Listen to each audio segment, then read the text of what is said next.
अगला क्वेश्चन है तुम्हारा अनुचुंबकीय पदार्थ तथा प्रतिचुंबकीय पदार्थ क्या होते हैं, और ये पूछा गया 2011 में।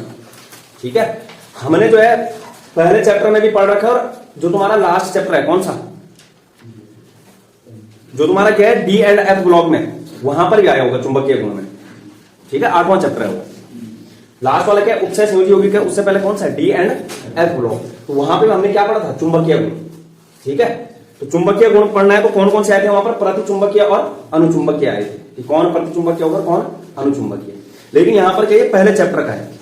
ठीक है, तो क्या बोल रहे हैं, प्रतिचुंबकीय तथा अनुचुंबकीय पदार्थ क्या होते हैं। प्रश्न क्या है, प्रतिचुंबकीय तथा अनुचुंबकीय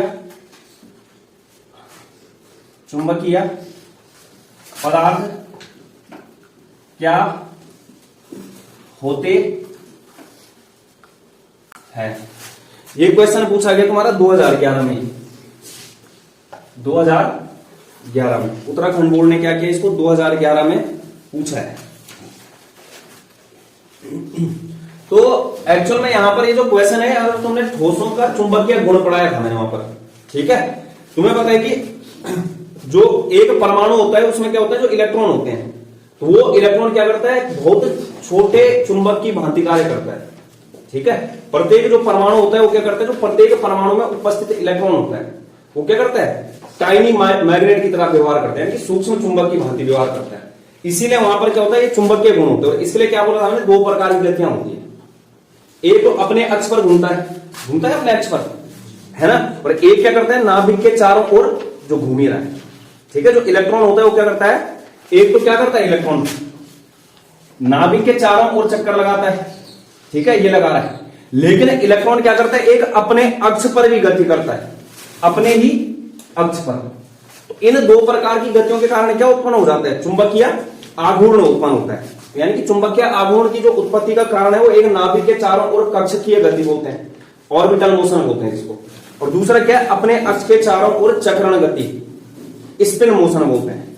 ठीक है, इन दोनों कारण क्या होता है, वहां पर चुंबकीय आघूर्ण उत्पन्न होता है। उसके बाद क्या है, ये अनुचुंबकीय पदार्थ, प्रतिचुंबकीय पदार्थ, ठीक है, प्रतिलोह चुंबकीय पदार्थ, ये सब अभी देखना है। लोह चुंबकीय पदार्थ है ना, तो पहले क्या देखना है, प्रतिचुंबकीय पदार्थ। तो प्रतिचुंबकीय पदार्थ का मतलब क्या है कि ये क्या करते हैं, चुंबकीय क्षेत्र की ओर प्रतिकर्षित होते हैं, चुंबकीय क्षेत्र से क्या होते हैं, दूर हटते हैं। ठीक है, प्रतिचुंबकीय पदार्थ वे पदार्थ होते हैं जो क्या करते हैं, दुर्बल रूप से प्रतिकर्षित होते हैं, किससे, चुंबकीय क्षेत्र से। जैसे अनुचुंबकीय पदार्थ है, उसको अगर तुम किस में रखोगे, चुंबकीय क्षेत्र में रखोगे, तो वहां पर ये क्या होंगे, दुर्बल रूप से आकर्षित होंगे। दुर्बल रूप से बोल रहा हूं मैं, इसमें ध्यान रखना। ठीक है, तो पहले लिखना प्रतिचुंबकीय पदार्थ। प्रतिचुंबकीय पदार्थ वे पदार्थ जो बाह्य चुंबकीय क्षेत्र से प्रतिकर्षित होते हैं। क्या बोला, वे पदार्थ जो बाह्य चुंबकीय क्षेत्र से दुर्बल रूप से प्रतिकर्षित होते हैं। प्रति चुंबकीय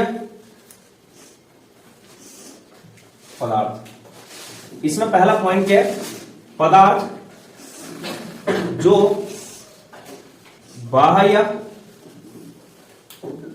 चुंबकीय क्षेत्र से दुर्बल रूप से प्रतिकर्षित होते हैं। ठीक है, जो बाह्य चुंबकीय क्षेत्र कारण क्या होते हैं, प्रतिकर्षित होते हैं।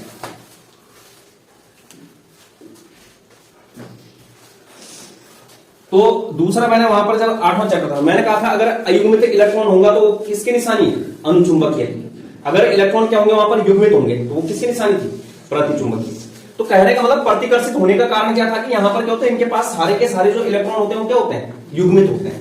तो अगर लिखना इन पदार्थों के परमाणु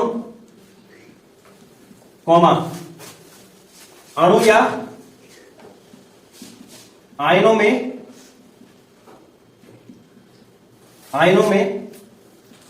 अयुग्मित इलेक्ट्रॉन नहीं होते हैं, या फिर सभी इलेक्ट्रॉन क्या होते हैं, पेयर्ड होते हैं, में सभी इलेक्ट्रॉन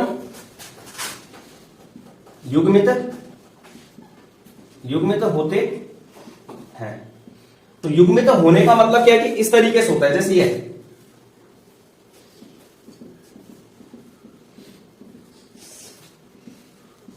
दिख रहा है, यहां पर युग्म बन रहा है यहां पर।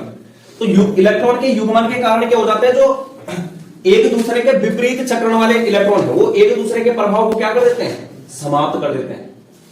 ठीक है, क्या बोला मैंने, जो एक दूसरे के विपरीत चक्रण वाले इलेक्ट्रॉन है वो क्या कर देते हैं, एक दूसरे के चुंबकीय आघूर्ण के प्रभाव को क्या कर देते हैं, नष्ट कर देते हैं। जिसके कारण यहां पर क्या हो जाता है, ये जो है बाह्य चुंबकीय क्षेत्र से दुर्बल रूप से प्रतिकर्षित होते हैं, यानी कि आकर्षित नहीं होगा, क्योंकि यहां पर चुंबकीय आघूर्ण क्या हो जाएगा, शून्य हो जाएगा। ठीक है, तो चुंबकीय आघूर्ण क्या हो जाएगा, शून्य। क्यों होगा, क्योंकि यहां पर जो विपरीत चक्रण वाले इलेक्ट्रॉनों का चुंबकीय आघूर्ण होता है वो क्या कर देता है, एक दूसरे को कैंसिल आउट कर देता है। ठीक है, तो आगे लिखना है, इससे आगे अगला पॉइंट, इलेक्ट्रॉनों के युग्मित होने के कारण, इलेक्ट्रॉनों के युग्मित होने से चुंबकीय आघूर्ण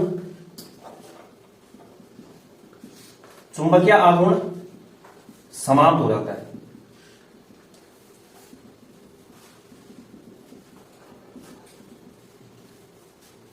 ठीक है, एक दूसरे के चुंबकीय आघूर्णों को क्या कर देते हैं, निरस्त कर देते हैं। तो जैसे उदाहरण लिखना है, उदाहरण हो गया NaCl TiO2, ठीक है, V2O5 H2O Mg2 positive K plus ETC। ये क्या था तुम्हारा, प्रतिचुंबकीय पदार्थ।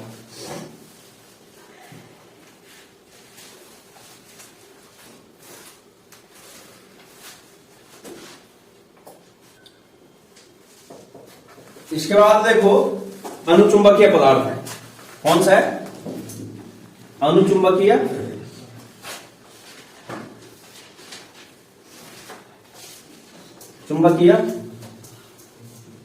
पदार्थ।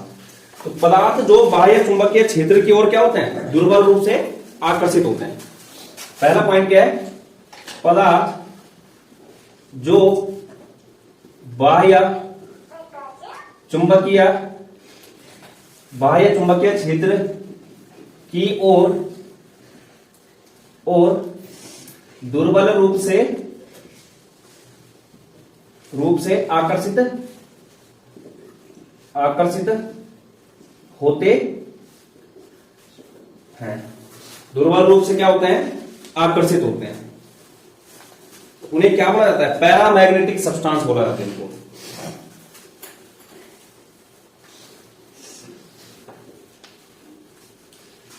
ठीक है, दूसरा क्या है, इन पदार्थों के परमाणु अणु आयनों में अयुग्मित इलेक्ट्रॉन उपस्थित होते हैं। अयुग्मित इलेक्ट्रॉन क्या होते हैं, उपस्थित होते हैं। और अगर तुम क्या करोगे, जैसे तुमने चुंबकीय क्षेत्र लगाया और उसके बाद चुंबकीय क्षेत्र क्या कर दोगे, हटा दोगे, तो वहां पर क्या हो जाएगा, इनका चुंबकत्व तो खत्म हो जाएगा। यानी कि चुंबकीय क्षेत्र हटा लेने से क्या, इनका चुंबकत्व तो क्या हो जाता है, समाप्त। जो चुंबकीय क्षेत्र तुमने अप्लाई किया था, चुंबकीय क्षेत्र हटा लेने से चुंबकत्व तो क्या हो जाता है, चुंबकत्व का गुण समाप्त। यानी कि ये क्या होते हैं, अस्थायी चुंबकत्व रखते हैं, समाप्त हो जाता है। तो अब जैसे है इसमें ये क्या आगे, यहां पर अयुग्मित इलेक्ट्रॉन आते हैं। ठीक है, क्या आगे, अयुग्मित इलेक्ट्रॉन। उदाहरण लिखना, O2, TiO, Cu2 plus CO2 plus comma Fe3 positive comma CuO EDC। इसमें Cu प्लस भी डाल देना चाहिए, किसमें, इसमें।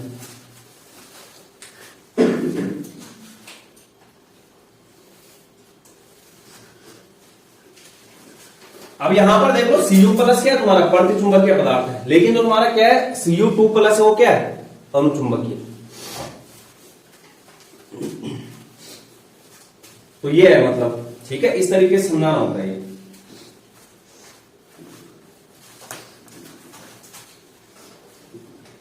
इसके बाद देखो इसमें 3 टाइप के पदार्थ हो आते हैं, ठीक है। एक आता है, ये तो क्वेश्चन पूछ रखा है, लेकिन इसके अलावा भी होता है, जैसे लौह चुंबकीय पदार्थ। तो जो लौह चुंबकीय पदार्थ होता है वो क्या होता है, चुंबकीय क्षेत्र की ओर प्रबलता से आकर्षित होते हैं, ठीक है। वे पदार्थ जो बाह्य चुंबकीय क्षेत्र द्वारा क्या होते हैं, प्रबलता से आकर्षित। अंतर देखो, यहां पर भी आकर्षित हो रहा है, लेकिन अनुचुंबकीय में क्या हो रहा है, दुर्बल रूप से। लेकिन जो तुम्हारा लौह चुंबकीय होगा, लोहे की चीजें मतलब, तो वो क्या होगा, प्रबलता से आकर्षित होगा, प्रबलता से आकर्षित होगा। लेकिन अगर तुम चुंबकीय क्षेत्र हटा भी लेते हो, उसके बाद भी वो क्या है, एक मैग्नेट के रूप में काम करेगा। वो मतलब जो वो पदार्थ हो खुद ही मैग्नेट बन जाएगा, यानी कि उसमें से क्या है, चुंबकीय गुण समाप्त नहीं होता है।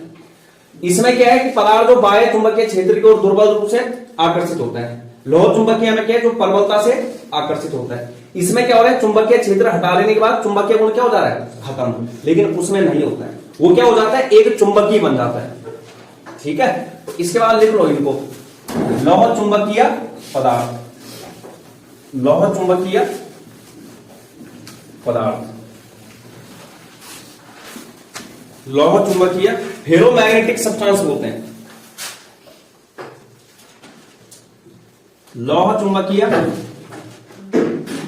पदार्थ। लिखना पदार्थ जो बाह्य चुंबकीय क्षेत्र की ओर प्रबलता से आकर्षित होते हैं। प्रबलता से क्या होते हैं, आकर्षित होते हैं। दूसरा क्या है, इसमें जो अयुग्मित इलेक्ट्रॉन होते हैं, अयुग्मित इलेक्ट्रॉनों की संख्या जितनी ज्यादा होगी उतना ही अधिक क्या होगा वहां पर, चुंबकीय गुण होगा। तो कहने मतलब यहां पर प्रबलता से आकर्षित होने का कारण क्या है, यहां पर अनुचुंबकीय पदार्थ के मुकाबले जो लौह चुंबकीय पदार्थ होते हैं उनमें अयुग्मित इलेक्ट्रॉनों की संख्या क्या होती है, बहुत अधिक होती है। अयुग्मित इलेक्ट्रॉनों की संख्या बहुत अधिक होती है, बहुत अधिक होती है। तीसरा क्या है, चुंबकीय क्षेत्र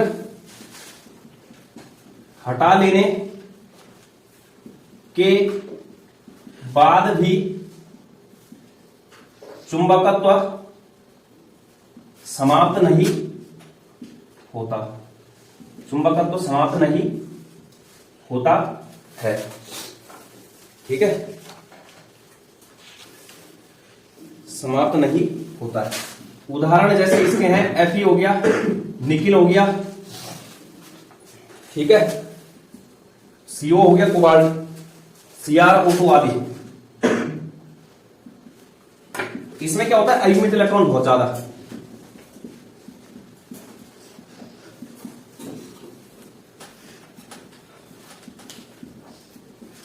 ये। और जो अयुग्मित इलेक्ट्रॉन होंगे वो क्या होंगे, एक ही डायरेक्शन में होंगे, ठीक है। अगर नीचे को दिखा रहे हो तो नीचे कोई, अगर ऊपर को दिखा रहे हो तो ऊपर कोई, ऐसा नहीं कि एक नीचे को एक ऊपर को, ठीक है।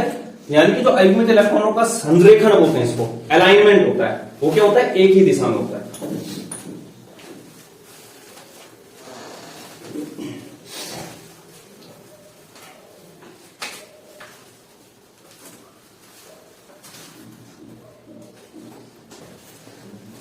इसके बाद क्या हो गया, जैसे लौह चुंबकीय पदार्थ हो गया। इसके बाद देखो प्रति लौह चुंबकीय पदार्थ आता है। क्या आता है, प्रति लौह चुंबकीय पदार्थ, एंटी फेरोमैग्नेटिक सब्सटेंस बोलते हैं, प्रति लौह चुंबकीय पदार्थ। प्रतिलोह चुंबकीय पदार्थ। तो इसमें क्या होता है, बराबर संख्या में अयुग्मित इलेक्ट्रॉन क्या होता है, विपरीत दिशा में। तो प्रतिलोह चुंबकीय पदार्थ है, तो इसमें क्या होता है तुम्हारा, जो यहां पर क्या बराबर संख्या में, यानी कि समान संख्या में क्या होता है तुम्हारे अयुग्मित इलेक्ट्रॉन एक दूसरे के विपरीत चक्रण में लगे होते हैं। क्या बोला मैंने, समान संख्या में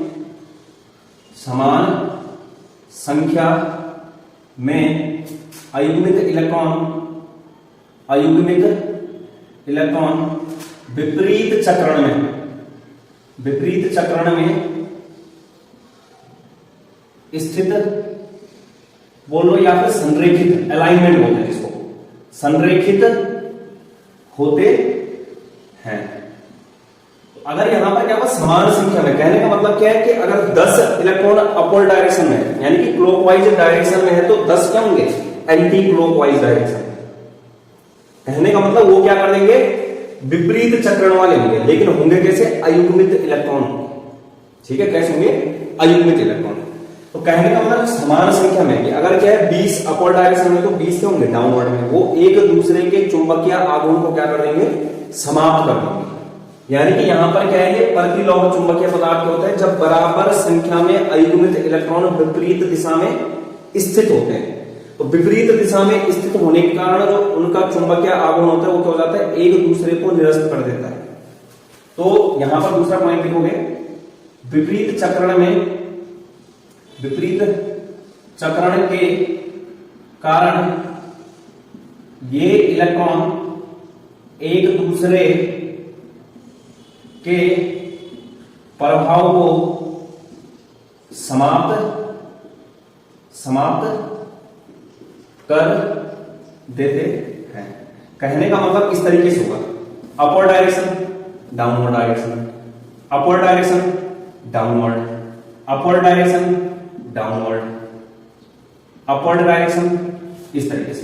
तो क्या हो जाएगा sir, downward, upward direction downward, upward direction downward, upward direction और डाउनवर्ड, अपवर्ड डायरेक्शन और डाउनवर्ड, अपवर्ड डायरेक्शन डाउनवर्ड, ऊपर की ओर नीचे की ओर, ऊपर की ओर, इस तरीके से। तो यहां पर तुम देख सकते हो, ये वाला इसको कैंसिल करेगा विपरीत चक्रण, ये वाला इसको, ये वाला इसको, ये वाला इसको, ये वाला इसको, ये वाला इसको, ये वाला इसको, ये वाला इसको, ये वाला इसको, ये वाला इसको, और ये वाला इस तरीके से इसको कर दो। कहने का मतलब यहां पर क्या होता है, समान संख्या में अयुग्मित इलेक्ट्रॉन होंगे, जितने अयुग्मित इलेक्ट्रॉन क्या होंगे क्लॉकवाइज, उतने ही क्या होंगे एंटी क्लॉकवाइज। उदाहरण जैसे इसके क्या है, उदाहरण के Fe2O3, एग्जांपल क्या हो गया, Fe2O3 हो गया, MnO2 हो गया, MnO2, NiO हो गया, NiO, और V2O3 ETC। तो इसको नोट डाउन करो, हो गया नोट डाउन। इसके बाद आता है अंतिम, वो आता है लघु लौह चुंबकीय पदार्थ। क्या आता है, लघु लौह चुंबकीय पदार्थ। कौन सा पदार्थ, लघु लौह चुंबकीय पदार्थ। तो इसमें क्या था, जो प्रति चुंबकीय पदार्थ है, एंटी फेरोमैग्नेटिक सब्सटेंस बोलते हैं इसको। उसमें क्या था, समान संख्या में अयुग्मित इलेक्ट्रॉन विपरीत चक्रण में स्थित है। लेकिन जो लघु लौह चुंबकीय होगा उसमें क्या होगा, असमान संख्या में, असमान संख्या में अयुग्मित इलेक्ट्रॉन विपरीत चक्रण में संरेखित होते हैं, स्थित होते हैं, विपरीत चक्रण में संरेखित होते हैं। लेकिन होंगे कैसे, अगर सपोज दैट 10 इलेक्ट्रॉन क्या है अपवर्ड डायरेक्शन में, ऊपर की डायरेक्शन में, तो हो सकता है उससे कम इलेक्ट्रॉन क्या हो नीचे की डायरेक्शन में। तो कहने का मतलब यहां पर क्या होगा, जो नेट चुंबकीय आघूर्ण होता है, परिणामी चुंबकीय आघूर्ण शून्य नहीं हो सकता है, चुंबकीय आघूर्ण शून्य नहीं होता, यानी कि कुछ ना कुछ क्या होगा यहां पर, इलेक्ट्रॉन शेष बच जाएगा, जिसके कारण क्या आ जाएगा यहां पर, चुंबकीय आघूर्ण उत्पन्न हो जाएगा। ठीक है, कहने का मतलब इस तरीके की कहानी कुछ, upward direction downward, upward downward, upward downward, upward upward upward. तो तुम देख रहे होगे यहाँ पर क्या हो रहा है, जो ऊपर की डायरेक्शन है कि क्लॉकवाइज डायरेक्शन में क्या है, ज्यादा इलेक्ट्रॉन है। ये वाला इसको कैंसिल करेगा, ये वाला इसको करेगा, ये वाला इसको करेगा, लेकिन यहाँ पर क्या हो गया, 3 इलेक्ट्रॉन क्या है, एक ही दिशा में है, क्या अयुग्मित इलेक्ट्रॉन, लेकिन असमान संख्या में। जो विपरीत चक्रण वाले अयुग्मित इलेक्ट्रॉन है वो क्या है, असमान है। कहने का मतलब ऊपर की डायरेक्शन में ज्यादा इलेक्ट्रॉन है, नीचे की डायरेक्शन में क्या है, कम इलेक्ट्रॉन। तो इसका मतलब यहाँ पर क्या होगा, कुछ ना कुछ इन तीनों इलेक्ट्रॉन के कारण क्या रह जाएगा, चुंबकीय आघूर्ण रह जाएगा। अब जैसे इसके उदाहरण एग्जांपल के लिए क्या आ गया, Fe3O4 हो गया, Fe3O4, Mg Fe2O4 हो गया, Mg Fe2O4 etc। तो इतना सब कुछ है इसमें। तो हमने क्या है, पहला पढ़ा प्रतिचुंबकीय पदार्थ, दूसरा पढ़ा अनुचुंबकीय पदार्थ, तीसरा पढ़ा लौह चुंबकीय पदार्थ, चौथा पढ़ा प्रति लौह चुंबकीय पदार्थ, और लास्ट क्या था, लघु लौह चुंबकीय पदार्थ। तो इसको नोट डाउन कर लो।